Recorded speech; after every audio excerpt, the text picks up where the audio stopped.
जय हिंद दोस्तों। तो हमने कट ऑफ खेल लिया, हमने मेरिट देख ली। अब क्या करना है, हमको तैयारी करना और मेंस के लिए लगना है। बिल्कुल भी समय नहीं है आपके पास। इधर यूपी पीसीएस का प्रीलिम्स भी लगा हुआ है और आपके अच्छे नंबर आ रहे हैं, तो आप क्या करेंगे, तैयारी करेंगे अपने आरओ मेंस की भी और यूपी पीसीएस प्रीलिम्स की भी। तो आज मैं बताऊंगा आरओ मेंस के लिए क्या क्या बुक लिस्ट है, क्या क्या आपको पढ़ना है, और साथ ही साथ मैं रणनीति बनाऊंगा कि कैसे यूपी पीसीएस जो प्रीलिम्स है उसके साथ आप आरओ मेंस की तैयारी करेंगे, क्योंकि और कोई रास्ता ही नहीं है। हमको प्रीलिम्स भी पढ़ना है और हमको आरओ मेंस की तैयारी भी करनी है। ध्यान रहे, बिना रणनीति के कोई युद्ध नहीं जीता जाता है। ठीक है, रणनीति आपके पास होगी तभी क्या होगा, आप अपना युद्ध जीत पाएंगे। राणा सांगा और आपने बाबर की कहानी में हर जगह बताता रहता हूँ, आपने सुना ही होगा। ठीक है, तो क्या किया था बाबर ने, पूरी एक रणनीति तैयार की थी। बैलों की रेड़ लगा दी, आगे खाई कर दी, इधर सेना उधर सेना। ठीक है, पीछे से एक सेना तैनात कर दी, चारों तरफ से क्या किया, वो युद्ध इस तरह क्या कर लिया, उसने घेर लिया। ठीक है, उधर राणा सांगा जी थे, वो राजपूत आदमी, उन्होंने कोई रणनीति नहीं बनाई और आपस में वो लड़ने के लिए सीधे सीधे आ गए कि भाई हम राजपूत आदमी हैं, हम क्या करेंगे, बाहर का आदमी है ये, इसको हम निकाल के बाहर फेंक देंगे। लेकिन हुआ क्या, उस रणनीति में राणा सांगा जी को वहां पे हार का सामना देखना पड़ा और फिर मुगल वंश की जो नींव है वो भारत में पड़ पाई। तो रणनीति बनानी पड़ेगी और रणनीति के साथ ही क्या करना पड़ेगा, आपको अपनी तैयारी करनी पड़ेगी। उसी तरह क्या करना पड़ेगा, वो बैटल फील्ड समझिए एक तरीके से आपका एक एग्जाम, आपका कोई भी एग्जाम की तैयारी करते हो वो है, और उसको चारों तरफ से आपको घेरना पड़ेगा। तब जाके आप क्या करेंगे, उसको आप फतह कर पाएंगे, उसको जीत पाएंगे। तो ठीक है, तो शुरू करते हैं। ज्यादा समय नहीं लगाएंगे, समय आपके पास भी नहीं है और समय मेरे पास भी नहीं रहता। कुछ दिनों से तबीयत खराब चल रही थी, अदरवाइज ये वीडियो पहले ही आ गया होता। तो ये देखिए सामान्य जो प्रीलिम्स का ही है, प्रीलिम्स तो आपने पास किया ही होगा। तो 140 का सामान्य अध्ययन होता है, 60 की हिंदी होती है, 200 का होता है 200। अब इस 200 में अगर आपके 125 प्लस, यही हमने बताया था। ठीक है, अगर इतना आपका है तो धूमधाम से आप तैयारी में लग जाइए, मेंस की आप तैयारी करिए। लेकिन जिनके 120 प्लस हैं वो भी क्या करें, उनकी संभावना बन सकती है। ठीक है, क्या करेंगे, हम तैयारी करेंगे। ठीक है, ये लोग भी क्या करेंगे, थोड़ा थोड़ा जीएस पढ़ते रहेंगे। और ये लोग A125 प्लस है, ये लोग क्या करेंगे, लिखना क्या करेंगे, शुरू करेंगे। ठीक है, ये है ये भी। अब फिर मैं यहाँ कट ऑफ दोबारा नहीं खेलना है हमको, आगे चलेंगे। ठीक है, ये तो आप लोगों ने कर लिया, ये पड़ाव आपने पार कर लिया। अब इस पड़ाव के पार करने के बाद हम आएंगे यहाँ पे आएंगे मुख्य परीक्षा। तो मुख्य परीक्षा में देखिए क्या क्या होता है। मुख्य परीक्षा में पहले 2 घंटे आपके समान अध्ययन होंगे। ठीक है, और 2 घंटे होंगे समान अध्ययन के होंगे और वस्तुनिष्ठ टाइप के होंगे। ठीक है, और वो होगा आपका 120 नंबर का। कितने का होगा वो, 120 नंबर का। फिर आपका पेपर होगा सामान्य हिंदी का, 2.5 घंटे का होगा। ठीक है, और ये परंपरागत होगा। ठीक है, यही आलेखन है, हिंदी आलेखन इसको बोलते हैं। यहीं पे आपको लिखना पड़ेगा और ये आपका होगा 100 नंबर का। ठीक है, फिर आपका 30 मिनट का होगा सामान्य हिंदी, ये आपका वस्तुनिष्ठ होगा। ठीक है, टिक मारना है, ये आपका होगा 60 नंबर का। और फिर आपका निबंध होगा 3 घंटे का, निबंध 3 घंटे का, ये परंपरागत, इसको भी लिखना है, ये आपका होगा 120 नंबर का। तो कुल मिला के आपके 400 नंबर के आपके मेंस आपके हैं, 400 नंबरों का मेंस है। 400 नंबर में अधिकतम में आपको पाने का प्रयास करना है। ठीक है, अब इसका नहीं बताएंगे कितना पाएंगे तो हो जाएगा, कि पता चला कि आप लोग वही सोचकर तैयारी करेंगे। मैक्सिमम पाइए। ठीक है, ये आपका है। ठीक है, आगे चलते हैं। देखिए क्या होगा भाई, क्या क्या क्या इसमें है। तो दिए हुए गद्यांश का शीर्षक हिंदी में क्या करना है, शीर्षक, सारांश और 3 रेखांकित अंशों की व्याख्या। ये आपका कुल आपका होगा, ये आपका कुल होगा आपका 21 नंबर का। ठीक है, फिर आपका टेबुलेशन आता है, वो आपका होगा आपका ये जो है समय सरकारी पत्र का सारणी रूप, ये है, इसको ये आपका होगा 15 नंबर का। ठीक है, फिर आपका होगा पत्राचार, इसमें शासकीय अशासकीय कार्यालय आदेश ज्ञाप परिपत्र विज्ञप्ति फला फला चीजें आती है, ये आपका होगा 24 नंबर का। ठीक है, फिर आप कहेंगे परिभाषा, जो प्रशासनिक शब्दावली है, अंग्रेजी से हिंदी, हिंदी से अंग्रेजी। ठीक है, 5वां शब्द आएंगे, ये आपके होंगे 10 नंबर के, फिर आपके होंगे 10 नंबर के। ठीक है, फिर आपका आ जाएगा मुहावरा और लोकोक्तियां, ये भी 5 पूछेगा, ये आपका हो जाएगा आपका 10 नंबर का। ठीक है, कंप्यूटर ज्ञान, ये भी आपका 10 नंबर के आसपास आता है। और देखिए यहाँ पे जो वस्तुनिष्ठ है हिंदी वाला, वो तत्सम तद्भव, विशेषण विशेष, विलोम, वाक्य वर्तनी शुद्धि और अनेक शब्दों के एक सब। ठीक जैसे आपका प्रीलिम्स था वैसे मेंस में भी है। यहाँ पे पर्यायवाची को क्या कर दिया गया है, पर्यायवाची को एलिमिनेट कर दिया गया है, खत्म कहानी। ठीक है, ये भाई गेम नहीं जीत पाए, स्क्विड गेम हो गया इनका, इनको खत्म कर दिया गया, इनको बाहर कर दिया गया। तो 5 आपका है, ये 5 करना है और 60 नंबर के होंगे। ठीक है, यानी कि 6 शब्द होंगे और एक 2 नंबर का हो, 6 6 6 6 6। ठीक है, थोड़ा समझ लो भाई इसको। ठीक है, उसके बाद क्या होगा भाई, उसके बाद आएगा हिंदी निबंध। निबंध में आपको 3 क्वेश्चन होंगे। क्या करना है आपको, अभी सब इसको मैं बता रहा हूँ कि भाई अभी फिर से आऊंगा मैं, क्या करना है। साहित्य और संस्कृति, सामाजिक क्षेत्र, राजनीतिक क्षेत्र से 1 निबंध आएगा। फिर विज्ञान और टेक्नोलॉजी वगैरह से, साइंस एंड टेक्नोलॉजी से और पर्यावरण से आता है आपका, ये आपका और आर्थिक क्षेत्र और कृषि से, इस सेक्शन में आपको 1 निबंध लिखना होगा। फिर तीसरा जो सेक्शन होगा राष्ट्रीय अंतर्राष्ट्रीय जो घटनाक्रम, जो आपका करंट अफेयर्स होगा, प्राकृतिक आपदाएं और राष्ट्रीय विकास योजनाएं, जो योजनाएं होती हैं भारत सरकार की, उससे क्या होता है आपका 1 निबंध आएगा। यानी कि 3 निबंध आपको क्या करने पड़ेंगे, हर सेक्शन में आपको लिखना पड़ेगा। एक यहाँ से, एक यहाँ से और एक यहाँ से, 3 निबंध हो गए। और हर निबंध आपका 40 नंबर का, ये क्या होगा कुल आपका 120 नंबर का। कितना होगा ये आपका 120 नंबर का।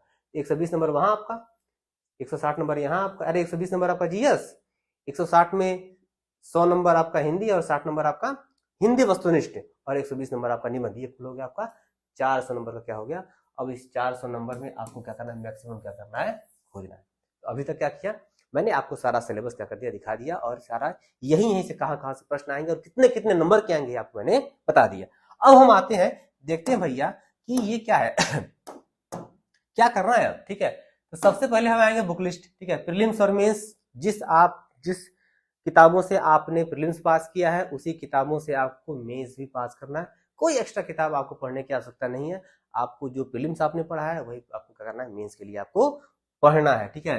अब देखिए यहाँ पे किताबों के सारे मैंने नाम लिख रखे हैं। ये पीडीएफ आपको चला भी जाएगा और पीडीएफ को देख के आप समझ जाएंगे क्या किताबें आपको पढ़नी है। मैं शॉर्टकट सब मैं नहीं बताऊंगा यहाँ पे, ये पीडीएफ आपको पास चला जाएगा। मेरा कहने का मतलब है सिर्फ आपको वाणी, ठीक है, और घटना चक्र क्या करना है, घटना चक्र पूर्वावलोकन सारे के सारे आप पढ़ डालिए, ठीक है।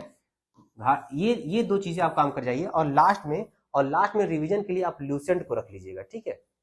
यानी कि वाणी घटना चक्र आपको रोज पढ़ना है और पेपर देने से पहले 1 हफ्ता पहले आपको ल्यूसेंट क्या करना है, एक छोटी पतली सी किताब आती है, अगर आप ज्यादा पढ़ते हैं, रीडिंग स्किल आपकी अच्छी है, तो 1 हफ्ते में क्या करेंगे, ल्यूसेंट को खत्म या कर ले जाएंगे, ठीक है। तो ये है, तो वाणी घटना चक्र आप पढ़िए, ठीक है। और क्या करिए, आपको ल्यूसेंट आपको लास्ट में देख के जाना ही जाना है। आरओ के लिए, पीसीएस के लिए नहीं बता रहा हूँ, ठीक है, ये देख लीजिएगा। बाकी अगर प्रीलिम्स, अगर यूपीपीसीएस आप पढ़ रहे हैं तो यूपीपीसीएस के लिए मैंने कुछ किताबें अभी बुक लिस्ट मैंने कुछ बताई थी पिछले वीडियो में, वहां जाके आप देख लीजिएगा, ठीक है। इतना से भी, इतना जितना मैंने यहाँ दिया हुआ है, इतने से भी क्या हो जाएगा, आपका यूपीपीसीएस प्रीलिम्स भी निकल जाएगा और आरओ का प्रीलिम्स भी निकल जाएगा, ठीक है। आरओ का प्रीलिम्स आपने दे चुके हैं, आरओ का मेंस जो होगा, आरओ के मेंस में जो जीएस आता है वो जीएस का हो जाएगा आपका, निकल जाएगा, ठीक है। और ये जो है, ये सारा जो पीडीएफ होगा वो टेलीग्राम, जो आपको मेरा चैनल है RM%, ठीक है, चैनल है वो, और वहाँ पे आप जाके देख लेंगे। अब इस जो टेलीग्राम है उसका लिंक कमेंट बॉक्स में मैं डाल दूंगा, ठीक है। ये देख लीजिएगा। आगे देखते हैं हिंदी के लिए। देखिए हिंदी के लिए ये यहाँ से थोड़ा देखना आपको जरूरी पड़ेगा, यहाँ से आप देख लीजिए हिंदी व्याकरण के लिए। देखिए, और मैंने एक पीडीएफ ऐसा बनाया है कि जो आने वाली जो परीक्षा है, क्या कहते हैं, ये अगली जो आरओ आने वाली है उसमें भी काम आ जाए, ठीक है। ऐसा इस तरह का पीडीएफ मैंने बना दिया है, इसीलिए मैंने इसमें प्रीलिम्स और मेंस दोनों साथ में रखा हुआ है, ताकि जो पीडीएफ कोई देखे वो प्रीलिम्स और मेंस दोनों का हो जाए। तो हिंदी व्याकरण, ठीक है, हिंदी व्याकरण क्या करना भाई, आपको हरदेव बाहरे या पृथ्वीनाथ पांडे, जो भी आपके ऑप्शनल चीजें हैं, ठीक है, जो आपका क्या कहते हैं, हर एक चीज क्या हो जाएगा, आपको इसमें मिल जाएगा। पत्र लेखन और आलेखन में यश कुमार की बुक आती है, बहुत अच्छी किताब है, ठीक है। पूरा यहाँ से आप देख लीजिएगा, ठीक है। घटना चक्र की आलेखन की बुक आती है, ये देख लीजिएगा। या फिर आराम से प्रचंड, ठीक है, एएचपी का भी क्या है, ये जो पत्र लेखन का पीडीएफ है वो अवेलेबल है, वो आप वहां से ले लीजिएगा, ठीक है। कंप्यूटर में ल्यूसेंट की पतली सी बुक आती है, ल्यूसेंट में पतली सी बुक आती है, वही आपको लेना है, वही आपको पढ़ के चले जाना, और कुछ एक्स्ट्रा नहीं पढ़ना है। प्रशासनिक शब्दावली में क्या पढ़ना है, यश कुमार की बुक में वही एक बुक है जिसके लास्ट में क्या हुआ, प्रशासनिक शब्दावलियां दी हुई है, ठीक है। राघव प्रकाश की हिंदी की बुक आती है, इसमें भी क्या है, लास्ट में प्रशासनिक शब्दावलियां दी हुई है। अलग से कोई किताब इसकी मैं रिकमेंड नहीं कर रहा हूँ। हरदेव बाहरी में भी दिया हुआ है, और साथ ही साथ जितने पीवाईक्यू है प्रशासनिक शब्दावली के, वो क्या कर लीजिएगा, पढ़ के ही आप जाइएगा। मतलब ज्यादा आपको देखना नहीं है, जो इन किताबों के पीछे लास्ट में 4 पेज, 5 पेज, 7 पेज जो प्रशासनिक शब्दावलियां दी हुई है, उनको क्या करिएगा, आप रट्टा मार लीजिएगा, वहीं से क्या हो जाएगा, फंस जाएगा, ठीक है। ज्यादा करना नहीं है। और प्रशासनिक शब्दावली के लिए RM% का भी पीडीएफ है, इस पीडीएफ को भी आप पढ़ सकते हैं, यहाँ से भी कई सारी चीजें आपको फंस जाएंगी। और इनको सॉल्व करने के लिए आप क्या करिएगा, कोई ना कोई टेस्ट सीरीज ज्वाइन कर लीजिएगा। ये है RM%, ये यहाँ पे आपको टेस्ट सीरीज मिल जाएगी। सबसे अच्छे में, कम दाम में, और सबसे अच्छी जो टेस्ट सीरीज है वो EHP की ही मानी जाती है। तो ये हिंदी के लिए इतना करना है, ध्यान रहे। ये हरदेव बाहरी या और पृथ्वीनाथ पांडे ये आपको एक जो मेन सोर्स है उसके लिए रखना है। बाकी यश कुमार हो गए, घटना चक्र हो गया, या फिर यश कुमार की जो बुक आती है प्रीलिम्स मेंस की वो लेंगे तभी क्या हो जाएगा, आपका काम चल जाएगा। और इसके जरिए क्या करेंगे आप मेंस को अच्छा से आप कर सकते हैं। मेन बात है आपका रिवीजन का, मेन बात है आपका रिवीजन का, और मेन बात है आपका प्रैक्टिस का, ठीक है, प्रैक्टिस का। तो ये दोनों अगर आपने नहीं किया तो आप कोई भी किताब अपने पास रखिए, कुछ होने वाला नहीं है। इतनी किताबों को लेकर आपको रिवीजन करना है। प्रीलिम्स में आपने पढ़ा ही पढ़ा है, ठीक है। प्रीलिम्स में क्या नहीं पढ़ा, जितने भी व्याकरण वाली चीजें आपने प्रीलिम्स पढ़ के तो आपने दिया होगा, पास किया, अच्छा नंबर लाया हिंदी में, तो वही करना है। उसमें पर्यायवाची हट भी गया है, ठीक है। एक चीज क्या जुड़ेगी, बस जुड़ेगी मुहावरा, मुहावरा जुड़ेगा, ठीक है। तो मुहावरा हरदेव बाहरी में एकदम झूम के दिया हुआ है, आप वहां से पढ़िए, पृथ्वीनाथ पांडे में मिल जाएगा, हरदेव बाहरी मिल जाएगा, तो मुहावरा झूम के आपको मिल जाएगा, दोनों पढ़ लीजिए, कोई दिक्कत नहीं है, ठीक है। तो ये है प्रैक्टिस है और रिवीजन है, जितना आप करेंगे उतना आपको अच्छा होगा। ये चीजें यहाँ पे, ठीक है। निबंध के लिए क्या करना है, देखिए निबंध के लिए कोई भी किताब नहीं होती, निबंध की कोई भी किताब नहीं होती है। निबंध सिर्फ और सिर्फ लेखनी से ही आती है। जितना आप लिखेंगे, जितनी आप प्रैक्टिस करेंगे, निबंध उतना ही अच्छा होगा। हाँ, निबंध लिखने के कुछ तरीके होते हैं, मैं वीडियो लेके आऊंगा निबंध, how to write an essay, ठीक है। खासकर आयोग के दृष्टिकोण से कैसे लिखनी है वो क्या करेंगे, निबंध में आपको लेके आऊंगा एक वीडियो, वहां से बस आप देख लीजिए। बाकी लिखना आप ही को है, प्रैक्टिस आपको करना है, बस तरीका है कि कैसे कैसे क्या करना है, कैसे नहीं करना है। बाकी जो दृष्टि की बुक आती है निबंध की, उसको आप ले लीजिएगा। आरएम% के कुछ मॉडल निबंध मिल जाएंगे, ईएचपी के कुछ मॉडल निबंध ऐसे मॉडल टाइप के होते हैं, देख के समझ पाएंगे कैसे लिखना है कैसे नहीं लिखना है। बाकी जो लिखने का तरीका है मैं उस वीडियो में बता दूंगा, और आपको प्रैक्टिस करना है, इसको लेकर प्रैक्टिस करना है, क्या क्या डाटा डाले जाएंगे, कैसे कैसे नंबर अधिक मिलता है, क्या करेंगे तो गलतियां करेंगे तो नंबर कटेगा आपका। इस तरह की चीजें आपको इस वीडियो में देखने को मिल जाएगी। ये वीडियो मैं जल्दी लेके आऊंगा। बाकी आपको अपना प्रैक्टिस करना है, जितना आप लिखेंगे निबंध को उतना आप सीखेंगे। बाकी दिखने के लिए यहाँ से भी आप देख सकते हैं निबंध को, और यहाँ से भी देख सकते हैं आप, यहाँ से भी, ठीक है, दोनों देख सकते हैं, ठीक है।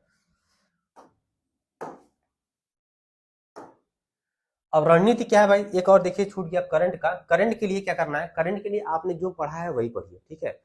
पतली वाली क्रॉनिकल और लास्ट में आय दृष्टि या घटना सा, बस इतना ही करना है, और कुछ आपको नहीं करना है। यूपीपीसीएस का प्रीलिम्स खत्म होगा, उसके जस्ट बाद आपका मेंस लगेगा, तो अब तो पढ़ते जाइए, फिर यूपीपीसीएस जैसे ही खत्म होगा मेंस के लिए भी कुछ 1-2 महीना आगे बढ़ा के पढ़ लीजिएगा, आपका काम हो जाएगा, ठीक है।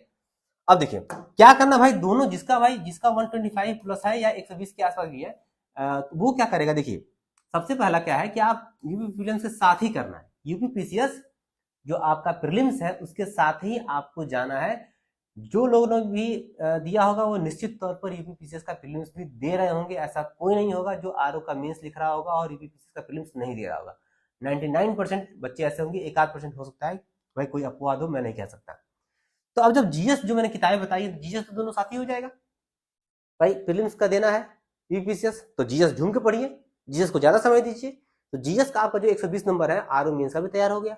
इसी प्रीलिम्स में यूपीपीसीएस प्रीलिम्स, यूपीपीसीएस, ठीक है, प्रीलिम्स और आरओ मेंस का जो जीएस है, आरओ मेंस का जो जीएस है वो साथ में तैयार हो गया आपका, ठीक है। कोई दिक्कत नहीं है, कितना अच्छा है, जिनका प्रीलिम्स प्री हो गया है उनके तो बहुत गोल्डन चांस है भाई, जानिए। तो भाई उनको फिर एक बार और मौका मिल जा रहा है, उसी में आपका 2-2 एग्जाम हो जा रहा है, एक ही तैयारी में 2-2 एग्जाम। तो प्रीलिम्स हो गया इसका और आपका ये भी हो गया, ठीक है।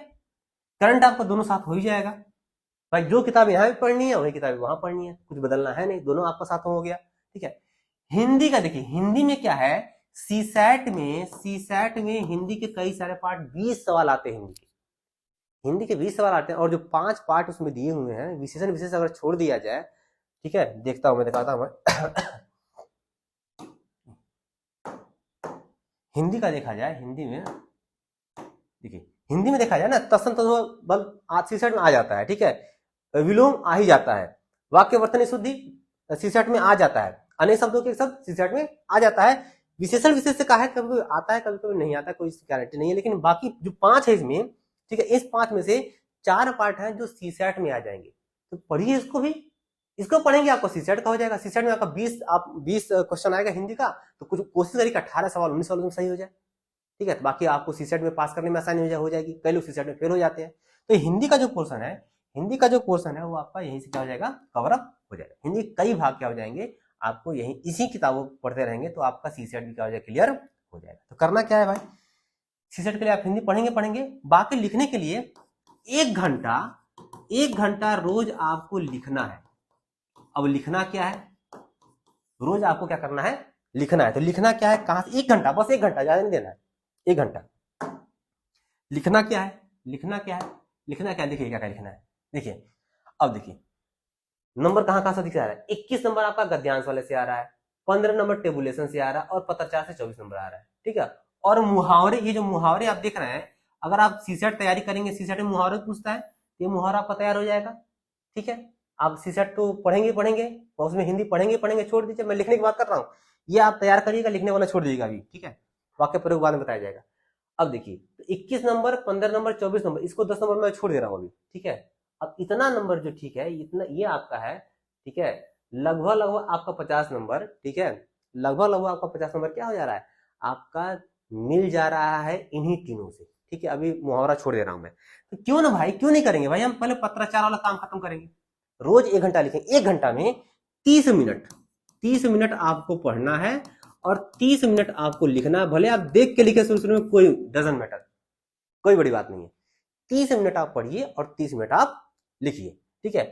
रोज आप करेंगे तो यकीन मानिए 30 मिनट पढ़ेंगे, 30 मिनट लिखेंगे तो 1 2 3 4 5 6 7 8, 8 दिन में क्या हो जाएगा, खत्म हो जाएगा। 8 दिन में, अगर एक दिन में एक खत्म करते हैं, एक दिन में एक खत्म करते हैं तो 8 दिन में क्या हो जाएगा, 8 ही खत्म हो गया। फिर रिवीजन करिए, फिर और दोहराए, फिर और सीखिए अलग अलग चीजें। लेटर तो एक जैसा आता नहीं, अलग अलग लेटर आते हैं, फिर उसको दोहराते रहिएगा, ये ऐसे आएगा, ये ऐसे आएगा, जितने पीवाईक्यूज होंगे उसको देख लीजिएगा, रोज पढ़ना है 1 घंटा, ठीक है। उसके बाद देखिए ये जो टेबुलर फॉर्म है, टेबुलेशन बहुत आसान है। एक बार वीडियो देखेंगे, मेरा वीडियो पड़ा हुआ है, फिर मैं वीडियो बना दूंगा दूसरा इस चैनल पे, आप देखिएगा, बहुत ही आसान है। एक बार देखेंगे, केवल प्रैक्टिस करना है, बस केवल प्रैक्टिस करना है। एक दिन क्या करिए, रोज आपको प्रैक्टिस करिए, ठीक है, कोई दिक्कत की बात नहीं है। और गद्यांश का शीर्षक, सारांश और 3 रेखांकित अंशों की व्याख्या, ये क्या करिएगा, थोड़ा सा पीवाईक्यूज देखिएगा, थोड़ा सा पीवाईक्यूज कैसे कैसे आपका लिखा हुआ है, ठीक है। इसका भी मैं क्या करूंगा, इधर ही क्या करूंगा, एक वीडियो बना दूंगा, ठीक है, ताकि आप थोड़ा सीख पाए और उसको लिखने की प्रक्रिया को आप शुरू कर पाए। मुझे क्या करना है, निबंध वाला एक वीडियो बना देना है आप लोगों के लिए इधर, ठीक है। ये वाला तो, ये वाला नहीं, ये टेबुलर फॉर्म वाला, ये वाला वीडियो बना देना है, ठीक है, और टेबुलर वाला और ये वाला, ठीक है, ये गद्यांश वाला, 3 वीडियो में मैं आपको क्या करूंगा, इधर एक महीने में बना के दे दूंगा, ताकि आप अपनी जो मेंस वाली प्रक्रिया वो आप उसको लिखते हुए चले साथ में, ठीक है। अब जो ये 1 महीना वाला चीज है ना, ये लिखना है ना 1 घंटा, जो आपको ये रोज 1 घंटा लिखना है, ये क्या करिएगा, ये क्या करिएगा, अगर आपके अक्टूबर सितंबर यानी कि 20 सितंबर के बाद थोड़ा सा क्या करिएगा, इसको होल्ड ऑन कर दीजिएगा, 20 या 25 के बाद, 25 सितंबर तक लिखिएगा। 25 सितंबर तक आपको रोज लिखना है, यानी कि अगर आपका आज 5 अगस्त है, 5 अगस्त से 25 सितंबर तक लिखेंगे तो कितना टाइम है, रोज लिखिए ना भाई, 1 घंटा, 1 घंटा केवल 1 घंटा लिखेंगे, आपका ज्यादा ज्यादा पोर्शन क्या हो जाएगा, आपका तैयार हो जाएगा। हिंदी आपको पढ़ेंगे तो वो आपका सीसेट तैयार हो जाएगा, और जीएस पढ़ेंगे तो जीएस प्रीलिम्स और मेंस भी आपका तैयार हो जाएगा, नहीं साथ ही साथ सब तैयार होता हमारा जा रहा है, ठीक है। तो 25 सितंबर तक आपको लिखना है, ठीक है। और देखिए वीकेंड पे आप एक निबंध लिखिए, वीकेंड पे क्या करना है आपको, एक निबंध, ठीक है, एक निबंध लिखिए। निबंध के सिर्फ थोड़ा सा पढ़िए कहीं से और उसके डाटा इकट्ठा कर लीजिए, पढ़िए और डाटा इकट्ठा कर, बस एक, ज्यादा कुछ नहीं करना। और इसे क्या क्या करना है इसे बता दे रहा हूँ, ज्यादा इसमें मत करिए अभी फिलहाल, इसको मेंस के बाद ही करिएगा, लेकिन फिलहाल क्या कर सकते हैं अभी जब तक आपका चल रहा है ये, देखिए देखिए सबसे, देखिए साहित्य और संस्कृत पर निबंध आता ही आता है, एक निबंध डांस जो है आपका आएगा ही आएगा, तो क्यों ना इसके ऊपर कुछ डाटा वगैरह, कुछ कविताएं, कुछ किसी के कथन, कुछ और चीजें क्यों ना हम इकट्ठा कर लें, तो इस पर थोड़ा काम कर लेंगे, कुछ डाटा वगैरह, कुछ 1 आध 2 4 निबंध पढ़ेंगे इसको और इकट्ठा कर लेंगे, ठीक है। बाकी और छोड़ दीजिए। इसमें क्या करें, कृषि पे क्या होता है, आपका निबंध आता ही आता है, ठीक है। तो इस पर क्यों ना कुछ डाटा वगैरह इकट्ठा कर लें, हर तरह के जितने भी कृषि से जहां जहां से एरिया से आते हैं, क्या करेंगे, कृषि की चुनौतियां, कृषि में तकनीक का प्रयोग, कृषि में क्या नया आ रहा है, हम क्या करेंगे वीकेंड पे क्या करेंगे, इकट्ठा करते हुए चलेंगे। और इसमें क्या है, प्राकृतिक आपदा, इस पे क्यों ना हम जो है, इसमें कुछ करना ही नहीं है, ग्लोबल वार्मिंग, जलवायु परिवर्तन, क्या हो रहा है क्या नहीं हो रहा है, इस पे क्या करेंगे हम याद करेंगे, ठीक है। और क्या करेंगे, साथ ही साथ कुछ जो आंकड़े होंगे, उन आंकड़ों को क्या करेंगे हम इकट्ठा बस करना है, ठीक है। पढ़िएगा, निबंध लिखना नहीं है, निबंध लिखने के मैं नहीं कह रहा हूँ, बस पढ़ना है और इकट्ठा करना, पढ़ना है और इकट्ठा करना, बस इतना ही करना है। बाकी मैं निबंध का जो वीडियो बनाऊंगा, ठीक है, वो उससे आप देख लीजिए कैसे कैसे लिखना है, वो लिखने का काम जो होगा वो प्रीलिम्स के बाद ही आप करिएगा, ठीक है। इतना कर लीजिए आप, ये काम है, इतना आप कर लेंगे तो उम्मीद है ये जो जो है ये जो दिन है ना, ये प्रीलिम्स तक का जो दिन है वो क्या हो जाएगा, आप अच्छे से यूटिलाइज कर पाएंगे। इतना आप अगर कर लेंगे तो इतना करिए। मुझे लगता है कि अब ये पूरा खत्म है और हमारे लास्ट में क्या हो जाएगा, थैंक्स। तो बहुत बहुत धन्यवाद, शुक्रिया। मुझे लगता है कि इस रणनीति से थोड़ा बहुत फायदा आपको मिलेगा। इतना काम करिए ताकि यूपीपीसीएस जो प्रीलिम्स है वो भी हमारा अच्छे से हो जाए और जो आरओ की मेंस की जो तैयारी है वो भी हमारा साथ में हो जाए, ताकि यूपीपीसीएस का प्रीलिम्स जैसे ही खत्म हो, ठीक है, हिंदी पे हम कूद पड़े, निबंध पे कूद पड़े, ठीक है, और ऐसा करें कि आरओ मेंस हमारा रुके ही ना, और साथ ही साथ जो हमारा यूपीपीसीएस का जो मेंस होगा उसमें भी जो हिंदी का पोर्शन है वो हमारा तैयार हो जाए। एक तीर से कितने निशाने बताइए, एक तीर से हमारा आरओ मेंस हो रहा है, एक तीर से यूपीपीसीएस प्रीलिम्स हो रहा है, और उसी तीर से हमारा यूपीपीसीएस जो मेंस है उसका जो हिंदी वाला पोर्शन है और निबंध वाला पोर्शन है वो भी क्या हो रहा है, हमारा टारगेटेड हो रहा है। कितना बढ़िया काम है। लेकिन इतना बढ़िया काम करने के लिए मेहनत करना पड़ेगा, लगना पड़ेगा, ठीक है। रोज 1 घंटा तो मैं कह रहा हूँ लिखने के लिए, लेकिन लोग क्या करें, लोग भाग जाएंगे, लिखेंगे नहीं, अरे पीसीएस देना है, प्रीलिम्स देना है, तब काम करेंगे। तो ये काम करेंगे फिर आप पीछे हो जाएंगे, फिर कोई और रास्ता बचेगा नहीं। तो जितना अच्छा है आज से कल से जैसे आपको वीडियो मिल जाए, अगर आप देख लें, अगर आप पहले से कर रहे हैं तो बहुत अच्छी बात है, द बेटर है। अगर आप नहीं कर रहे हैं तो जब ये वीडियो देख रहे हैं उसी दिन से क्या करिए, आप लिखना क्या करिए, शुरू करिए। क्योंकि बिना मेहनत के, बिना लिखने से, बिना प्रैक्टिस के, बिना रिवाइज के मेंस निकलना नहीं है। हम्बल रिक्वेस्ट है, ठीक है, हमारे ग्रुप से जो बच्चे जुड़े हुए हैं उनसे भी रिक्वेस्ट है, प्लीज बाबू लोग लिखना शुरू करो। नहीं लिखोगे तो फिर काम आपका नहीं चलेगा। जय हिंद, जय भारत, बेस्ट ऑफ लक।